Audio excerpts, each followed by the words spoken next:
నేను ఊహించుకుంటే కవిత మనసులో వరదలా పొంగుతుంది.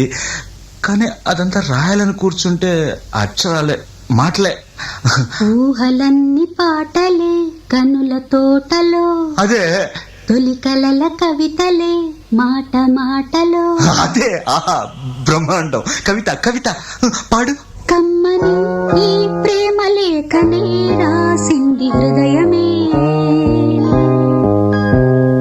ప్రియతమా నీ వచట కుశలమా నే నిజట కుశలమే.